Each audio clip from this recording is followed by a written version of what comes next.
നമുക്കൊരു വയറിളക്കം വന്നു, പനിയോ കാര്യങ്ങളൊന്നുമില്ല, പക്ഷെ നമുക്ക് നാളെ ഒരു പരീക്ഷയുണ്ട്, നമുക്ക് പെട്ടെന്ന് എന്തായാലും വയറ്റിൽ നിന്ന് പോകാൻ പാടില്ല, ആ ഒരു 3 മണിക്കൂർ സമയത്ത് വയറ്റിൽ നിന്ന് പോയാൽ ബുദ്ധിമുട്ടാകും, അല്ലെങ്കിൽ ഒരു യാത്ര ചെയ്യണം, ഒരു ഫ്ലൈറ്റിൽ യാത്ര ചെയ്യണം ഒരു 5 മണിക്കൂർ.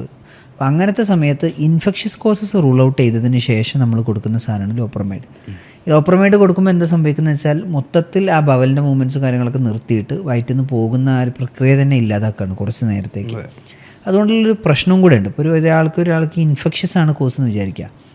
ഇൻഫെക്ഷൻ കാരണം അവിടെയുള്ള ബാക്ടീരിയയും കാര്യങ്ങളും നമ്മൾ വയറ്റിൽ നിന്ന് പോകുന്ന സമയത്ത് അതങ്ങ് ചെയ്യുന്നുണ്ട്, പുറത്തേക്ക് പോകുന്നുണ്ട്.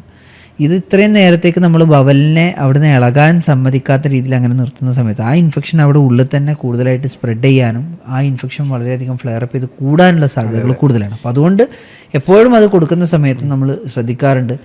ആളുകളും തന്നെ രോഗികൾ നിർബന്ധിക്കുമ്പോഴാണ് നമുക്ക് പ്രശ്നം വരിക. അതാണ് ഏറ്റവും വലിയ പോയിന്റ്. ഞാനിത് ഡിസ്കസ് ചെയ്യാൻ തന്നെയുള്ള കാര്യം നമ്മൾ ശരിക്കും ഇത് ഡിസ്കസ് ചെയ്യേണ്ട, ഓപ്പണായിട്ട് ഡിസ്കസ് ചെയ്യേണ്ട കാര്യമല്ല, ഒരു മരുന്നല്ലേ. പക്ഷെ ആളുകൾ വന്നിട്ട് ഈ അവിടുന്ന് ഇവിടുന്ന് ഓരോന്ന് കേട്ടിട്ട് ഈ മരുന്ന് എഴുതി തരൂ എന്ന് പറയും. തീർച്ചയായും ORS മാത്രം കൊടുക്കും, സിങ്ക് കൂടി കൊടുക്കും, ഒരു ആവശ്യമുണ്ടെങ്കിൽ പാരസെറ്റമോൾ കൊടുക്കും. എന്നിട്ട് ബാക്കി നമ്മൾ പറഞ്ഞ് ഇങ്ങനെ കൗൺസിലൊക്കെ ചെയ്ത് വിടുമ്പോൾ ഒന്നുകിൽ ഈ മരുന്നിൻ്റെ പേര് പറയും, അതില്ലെങ്കിൽ അതിൻ്റെ ബ്രാൻഡ് പേര് പറയും, അല്ലെങ്കിൽ ഫോട്ടോ കാണിക്കും, ഈ മരുന്ന് പണ്ട് കഴിച്ചപ്പോൾ പെട്ടെന്ന് മാറിയിരുന്നു, എന്നിട്ട് ഇത് എഴുതി തരുമെന്ന് പറയും.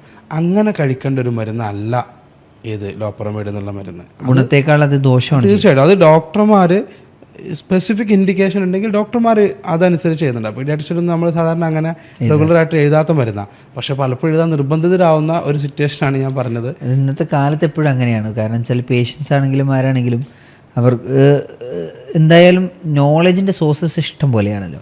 ആ സോഴ്സസിൽ നിന്ന് കേട്ടിട്ട് നമ്മൾ എന്ത് ചെയ്യുമെന്ന് വെച്ചാൽ ഡോക്ടർമാരുടെ അടുത്ത് വന്നിട്ട് ഈ കാര്യങ്ങൾ പറഞ്ഞിട്ട് അവരെ സ്ട്രെസ് ചെയ്യിപ്പിക്കുക എന്നുള്ള രീതിയിൽ വേണമെങ്കിൽ പറയാം.